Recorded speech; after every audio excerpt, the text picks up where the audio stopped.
Assalamualaikum warahmatullahi wabarakatuh. Selamat pagi teman-teman yang saya cintai dan saya sayangi. Kepada Bapak Arifiyat Purnanto SPD MPD yang saya hormati, pertama-tama marilah kita panjatkan puja dan puji syukur kehadirat Tuhan Yang Maha Esa, karena dengan atas rahmat-Nya kita dapat berkumpul di sini tanpa ada halangan suatu apapun. Sebelum itu, perkenalkan, nama saya Marisa Dwi Artika Yasmin. Saya dari program studi D3 Keperawatan Fakultas Ilmu Kesehatan dengan NPM 2506010008. Berdirinya saya di sini akan menjadi presenter pada presentasi saya pada malam hari ini, dan saya di sini mengambil tema presentasi. Dan saya juga mengambil topik di mana topik itu judulnya yaitu Seni Memahami Perempuan. Tanpa berlama-lama, saya akan masuk pada materi saya pada pagi hari ini. Di sini adakah yang sudah tahu apa sih yang disebut dengan seni memahami perempuan itu? Jadi, seni memahami perempuan itu adalah keterampilan yang mengutamakan koneksi emosional di atas logika kaku. Hal ini itu dimulai dengan menyadari bahwa memahami pasangan adalah proses seumur hidup untuk mengenal keunikannya tanpa rasa paling tahu. Seninya itu terletak pada kemampuan untuk melakukan validasi emosional, yaitu mengakui bahwa peran yang ia ungkapkan itu adalah nyata atau penting tanpa perlu mendebatkan atau langsung menyobrotkan solusi. Selain itu, seni itu juga menuntut kepekaan untuk membaca pesan tersirat dari nada suara dan bahasa tubuh, serta kemampuan untuk menjadi pendengar yang aktif, yang hadir sepenuhnya tanpa interupsi. Dengan mempraktikkan bahasa kasih yang tepat seperti memberikan apresiasi, bantuan yang nyata, atau kejutan kecil-kecilan, untuk menunjukkan bentuk penghargaan tertinggi. Intinya, seni memahami perempuan itu adalah tentang menurunkan ego untuk menciptakan ruang aman di mana perempuan itu merasa didengar, dimengerti, dan juga diterima apa adanya. Baik, saya akan masuk ke materi saya pada pagi hari ini. Yang pertama ada definisi. Definisi seni memahami perempuan itu dibagi menjadi 3. Yang pertama ada proses berkelanjutan, yang kedua ada empati kognitif, dan yang ketiga ada validasi emosional. Jadi, yang pertama ada proses berkelanjutan. Proses berkelanjutan itu bukan sebuah tujuan akhir, melainkan upaya terus-menerus untuk mengenal pasangan atau rekan perempuan sebagai individu yang unik. Nah, jadi untuk mengenali perempuan itu, kita bisa memahami cara mereka berpikir atau cara mereka mengungkapkan perasaannya.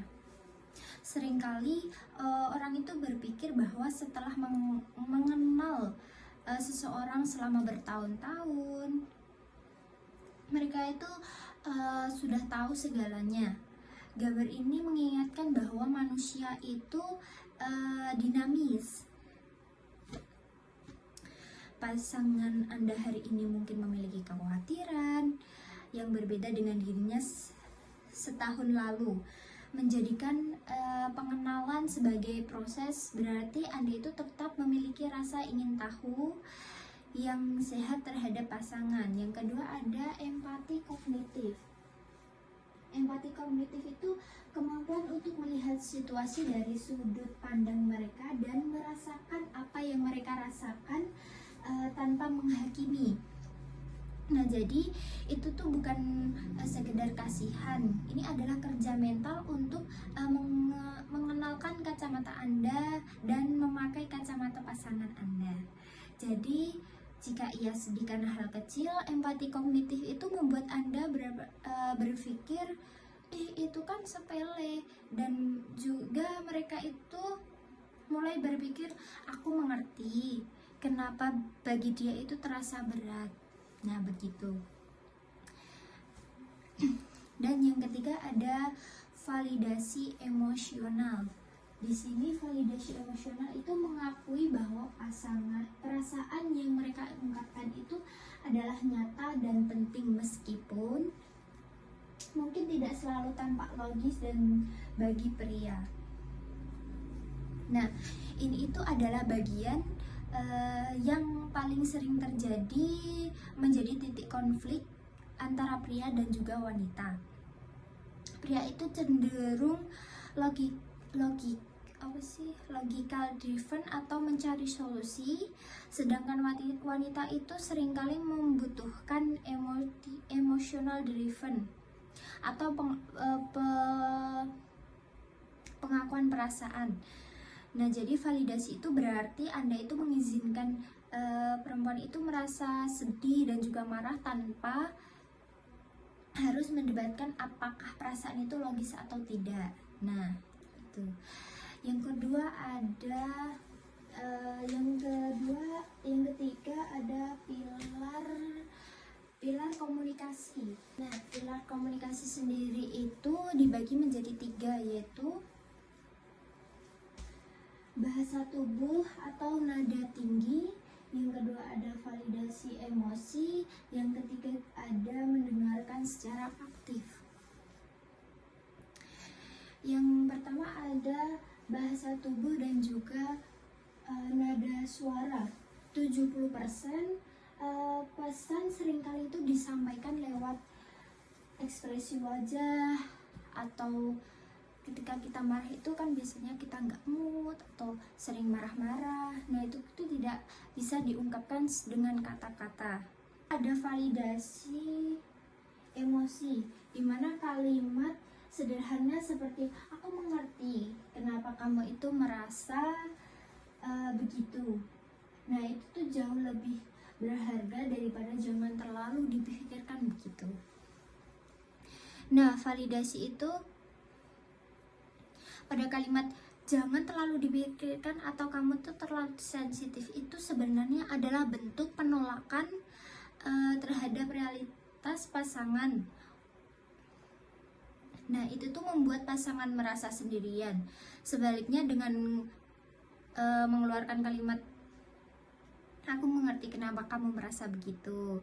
Nah, itu tuh lebih menciptakan rasa aman dan juga koneksi, karena ia tuh merasa didengar dan juga ditemani begitu. Dan yang ketiga ada mendengarkan secara aktif.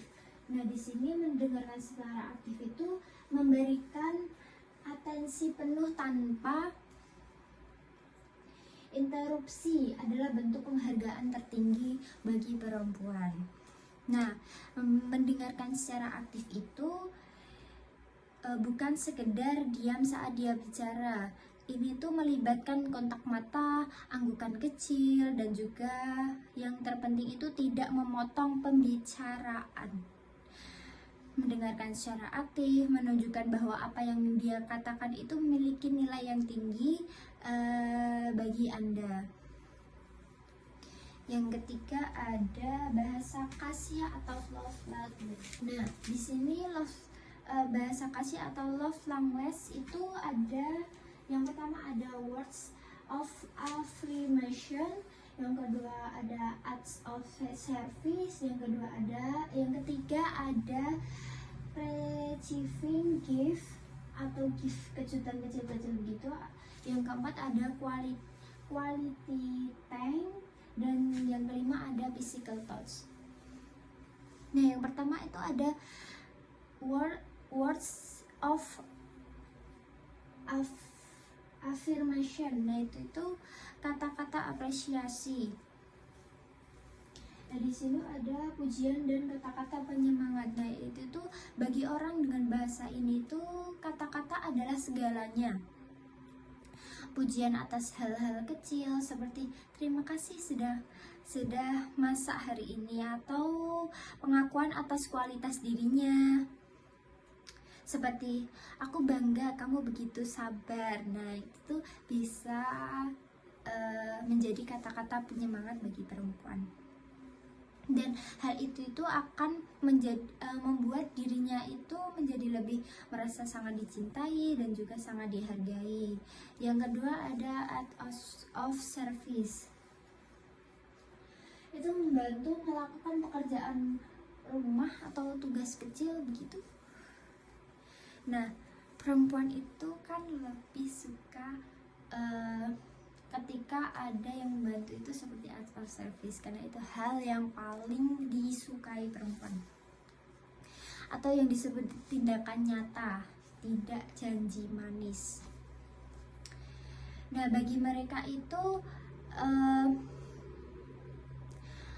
action speaks louder than words, seperti membantu mencuci piring, membuang sampah, dan menjemput tanpa diminta adalah bentuk ungkapan aku sayang kamu. Nah, itu yang paling nyata bagi mereka. Atau bantuan fisik adalah bentuk perlindungan atau perhatian bagi mereka. Yang ketiga ada receiving gift, atau memberikan kejutan kecil-kecilan kepada perempuan, atau pemberian hadiah bagi mereka. Nah, apa sih itu? Nah, ini tuh bukan tentang materialisme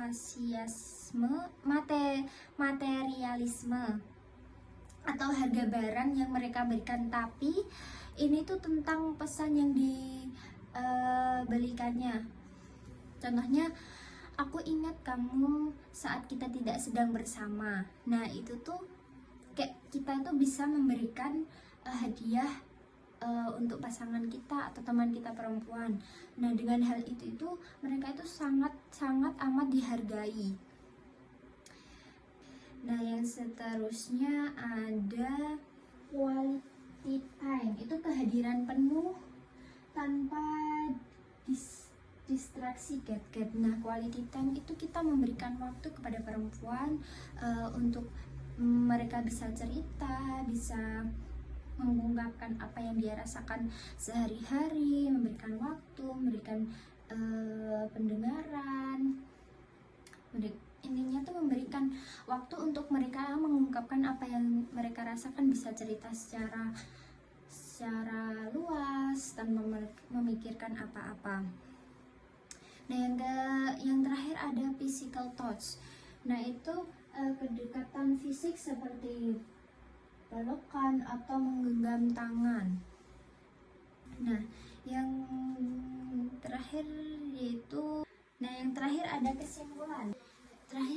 kesimpulan. Nah, jadi kesimpulannya itu perempuan itu tidak butuh dipahami secara sempurna, melainkan mereka itu hanya butuh dicintai dengan cara yang membuat mereka itu merasa nyaman untuk dipahami. Baik, sekian presentasi saya pada pagi hari ini. Terima kasih kepada teman-teman yang saya cintai dan saya sayangi, dan juga Bapak Arifiyat Purnanto yang memberikan waktu saya untuk presentasi materi saya pada pagi hari ini. Semoga materi yang saya sampaikan bisa bermanfaat bagi teman-teman dan juga semuanya. Mohon maaf juga jika ada salah kata dan juga perkataan selama saya berpresentasi. Kurang lebihnya mohon maaf. Wassalamualaikum warahmatullahi wabarakatuh.